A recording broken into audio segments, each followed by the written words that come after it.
Central Australia, centre of the largest island on earth.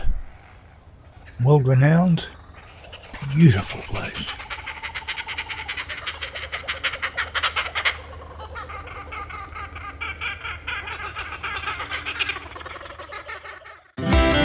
In 2016, we left a safe world behind for the unknown, a trek to the Red Centre. And yeah, we weren't grey nomads then.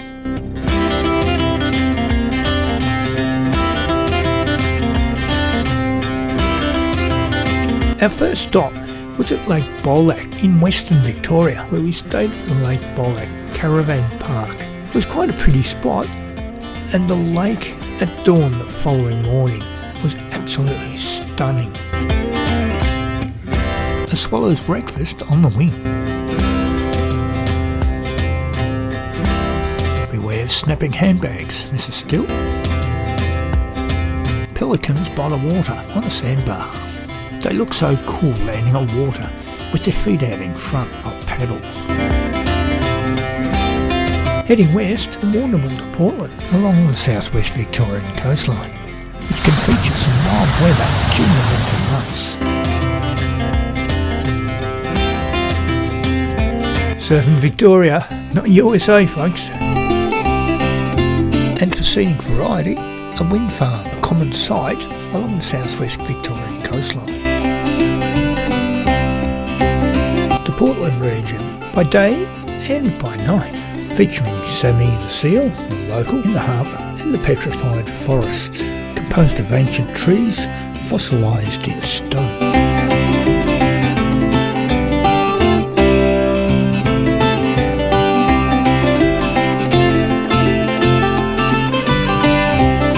Cape Nelson, with its famous lighthouse at 32 metres height, which is 13 kilometres south of Portland. It was first lit in 1884 after the building had been delayed by difficulty in obtaining suitable bluestone. Portland at night was some of its heritage architecture. The harbour. Camp for the night before heading to South Australia and Mount Gambier. The southeastern corner of South Australia, featuring Mount Gambier seen here, is known as the Limestone Coast, due to the limestone in the area which is hollowed out by rainwater over thousands of years to form these magnificent caves you will shortly see.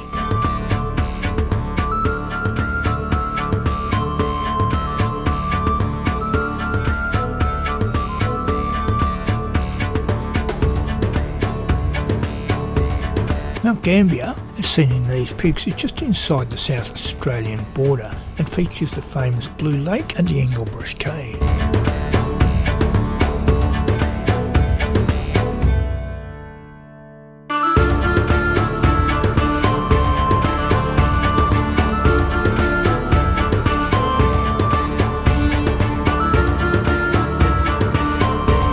The Engelbrush Cave is popular with cave divers.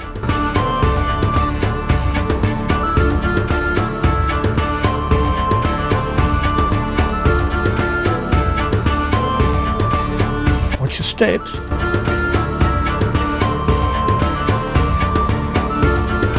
From Mount Gambier, we trekked north to Naracoorte, which is 3.5 hours southeast of Adelaide and midway between Adelaide and Melbourne, famous for the magnificent and well-known caves.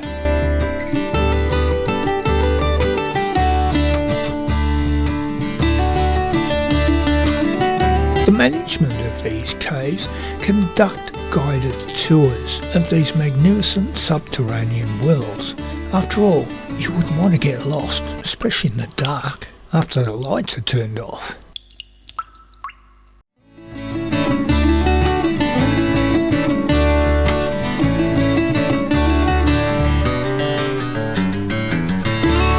Some pretty cool fossil shells. After spending the night in Naracoorte, we made the 240-kilometre trek to Old Tailem Town, still in South Australia, near Tailem Bend. Old Tailem Town features everything you can think of from a bygone era, minus the steam train. Remember the old pump fly sprays? Long before aerosols were thought of.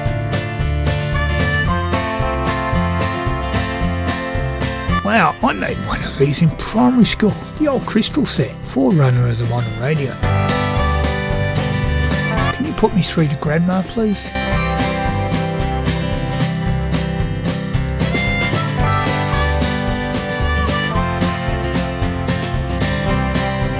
The Tailem Bend streetscape, including Mr. Percival and an African ringing.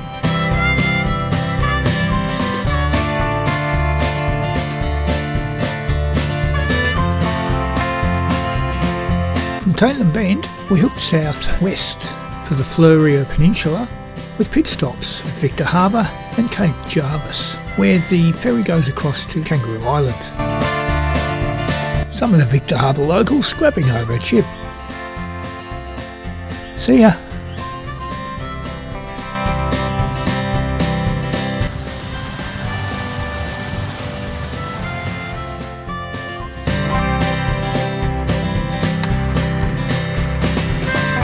Heading for Cape Jarvis and the Sea Ferry Terminal. You can see it's certainly winter.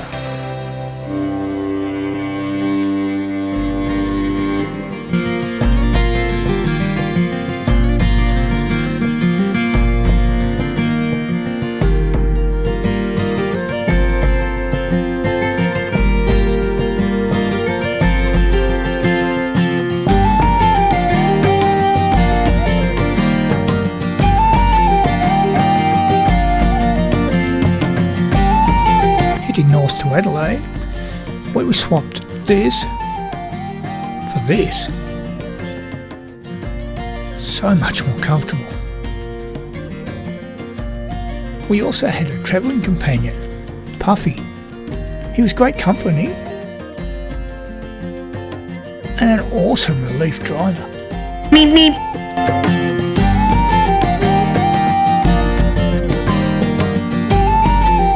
Heading east from Adelaide to Hahndorf, the highway traverses the Mount Lofty Ranges with a very steep grade where trucks often come to grief on the downslope.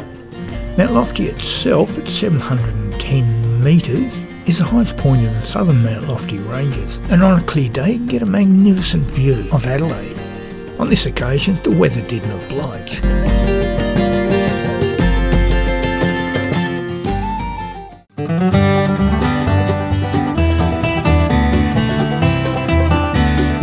Hahndorf, established in 1839 as a small town nestled in the Mount Lofty Ranges, was settled by 19th century Lutheran migrants and is known for its original German-style architecture and German food.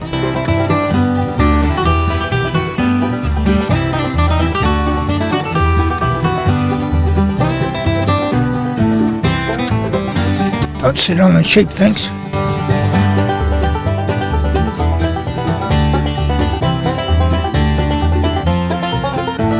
From Hahndorf, we returned to Adelaide for the long trek north up the Stuart Highway, with our first stop being Port Augusta, arriving and passing the now bulldozed Port Augusta power station on dusk.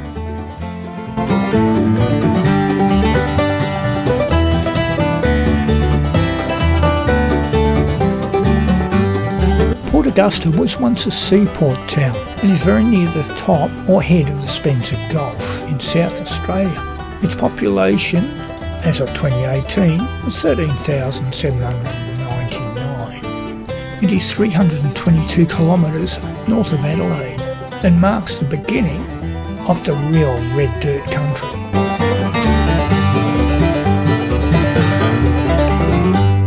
Nice bird. Around 20 k's north of Port Augusta, we came across these beautiful birds. The Australian wedge-tailed eagle, or Aquila audax. The wedge-tailed eagle is the largest raptor in Australia and an apex predator. These birds were circling in the air currents looking for roadkill, of which there was plenty.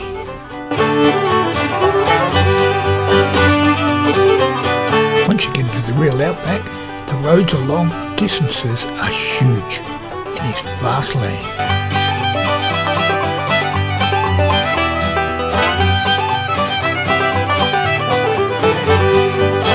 Coober Pedy is an opal mining town in northern South Australia on the Stuart Highway that heads north to Darwin. The town sometimes referred to as the opal capital of the world. The name Coober Pedy is thought to derive from the Aboriginal term Coober Pedy, which means white fella's hole, as many of the shops and the local homes are underground due to the heat of the day in summer.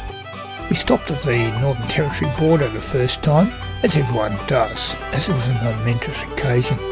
At this point, we were 1,978 kilometres from home, and my excitement was palpably building as we're getting closer to the pinnacle of our trip, for me anyway. Our last stop before Uluru and Kata Tjuta was at a town called Augusta, where there's just the roadhouse on the intersection of the Lassiter Highway and the Stuart Highway. It's now called Gambier.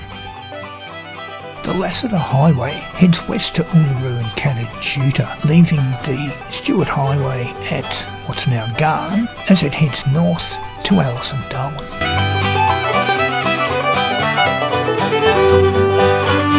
Comically, our sons in Melbourne thought we were ignoring their messages and phone calls. They had no idea that we'd go hundreds of kilometres without any phone reception, although we did have a sat phone for emergencies.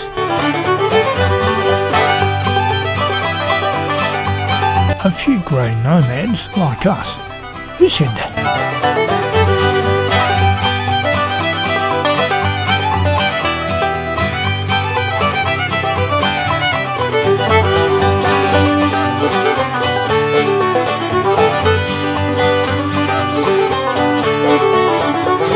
Definite Red Earth country now.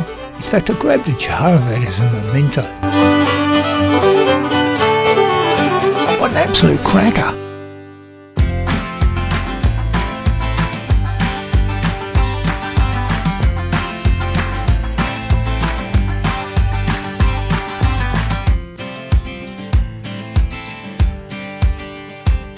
Mount Connor is 85 kilometres east-southeast of Uluru and reach a height above the desert of 300 metres or 984 feet. It's a classic example of an inselberg created by erosion of the surrounding rock strata. For me, Uluru and Kata Tjuta were the absolute pinnacle of the trip. It's why I came thousands of kilometres from home by road to the heart of the country, and I wasn't disappointed.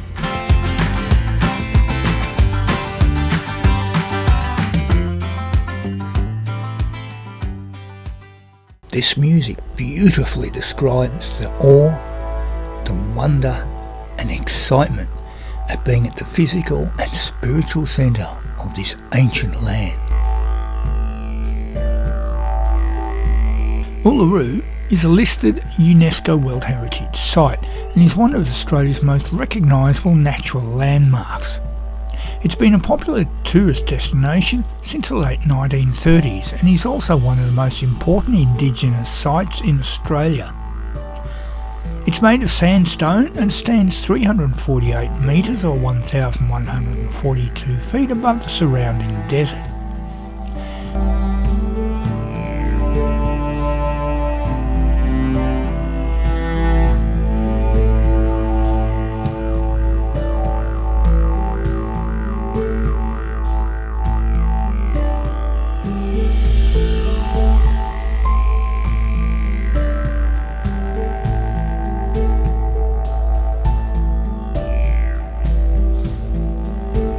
Kata Tjuta is 25 kilometres west of Uluru, and it means many heads in the language of the Pitjantjatjara people.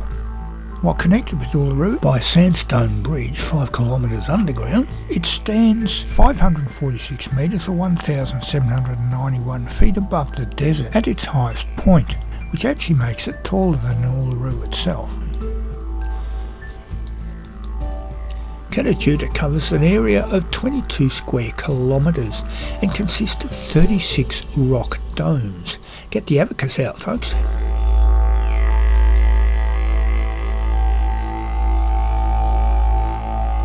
One of the striking features of Kata Tjuta, apart from the rock domes, is a magnificent and striking horizontal rock strata that gives it its unique appearance. There are two walks at Kata Tjuta: the Valley of the Winds, which is about 7 kilometres, and a 2 kilometre walk up Walpole Gorge, from where I took some of the photos.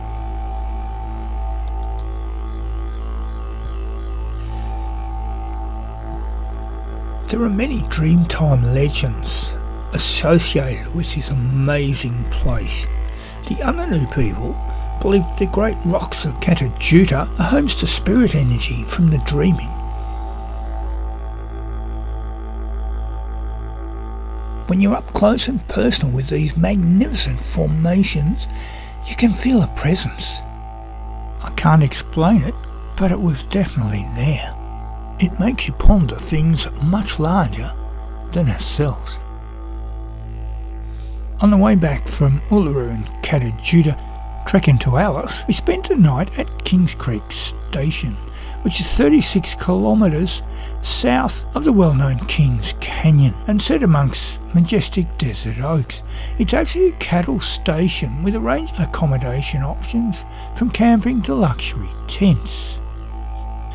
That night, we were invited to join a couple around a campfire, where I put out the didgeridoo and howled to the distant dingoes, with the magnificent, mind-blowing, clear starry sky and the emu. The following morning, we took a chopper flight, taking in this magnificent countryside from the air.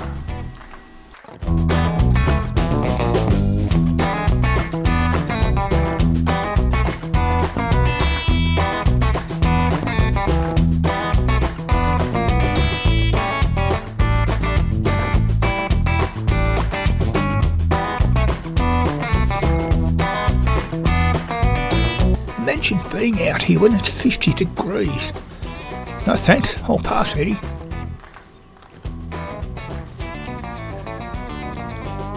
Striking features of this area are the sheer vertical cliffs and the gullies, the horizontal rock strata, and the huge water catchment areas formed from when it does rain.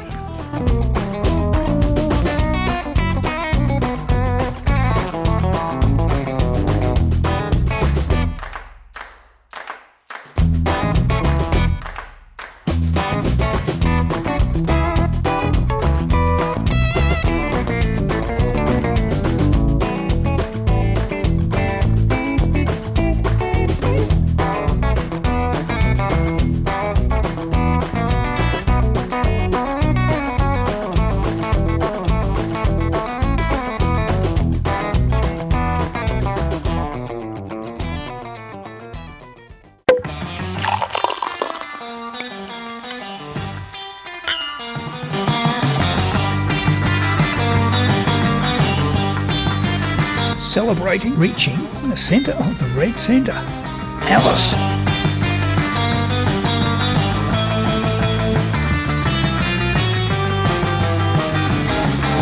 Tinged with sadness, because we're on our way home. Founded in 1872 on the Overground Telegraph Line, Alice is equidistant between Darwin and Adelaide by 1,500 kilometres.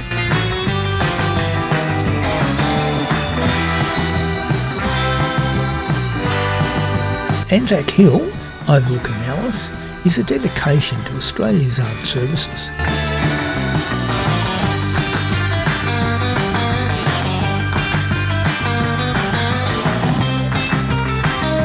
The mighty Todd River, on the left, usually dry. The Henley Regatta is a boat race run along the dry bed of the Todd River. Boats are made from metal frames, and the rowers are actually runners, running in races along the hot sandy bed of the river. Heading south along the Stewart Highway.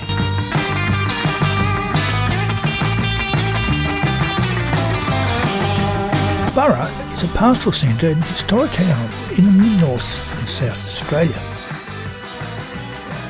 It began as a mining town that supplied 5% of the world's copper for 15 years.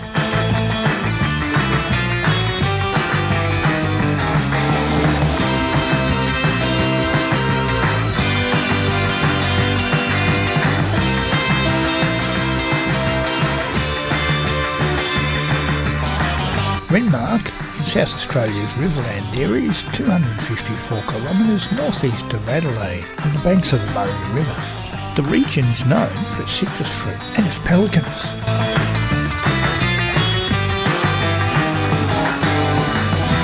After a 5,000 kilometre round trip, you could almost smell home.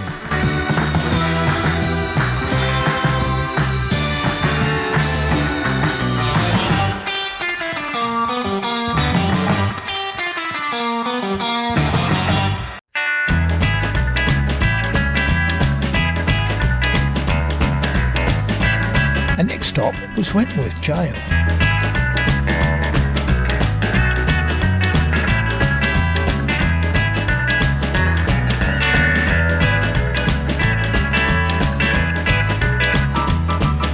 Once convicted, the prisoners went from the courthouse to the jail next door. Wentworth Jail, which is actually north of Burra in New South Wales, was erected in 1879. It's a single-storey brick jail with a blue stone trim. It was designed by colonial architect James Barnett.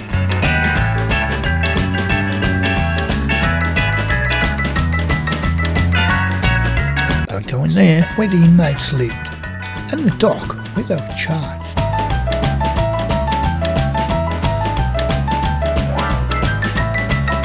Back across the river, folks, in Victoria for good now.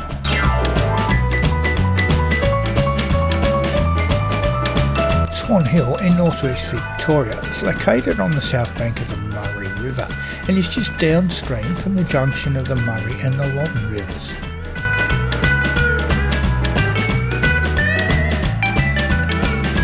It was given its name by the explorer Thomas Mitchell while camping on a hill in June 1836.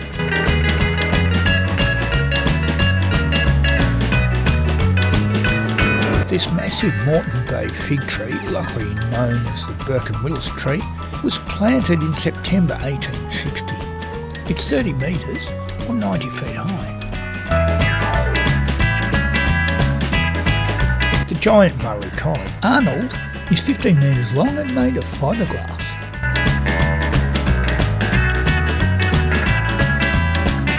As we made our way to Echuca and our final stop, the weather was befitting my mood.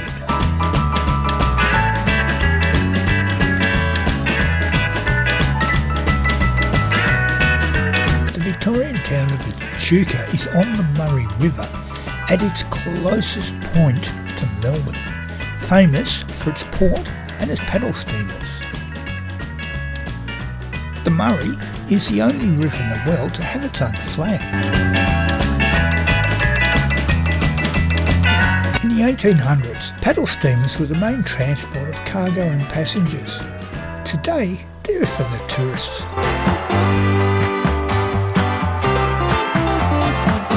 No tourists today, folks, not in this weather.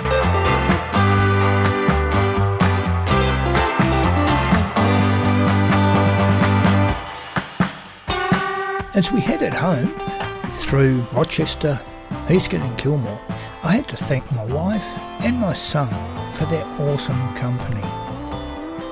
And of course Puffy. That concludes our trek to the centre of Australia, this ancient land. Thanks for watching.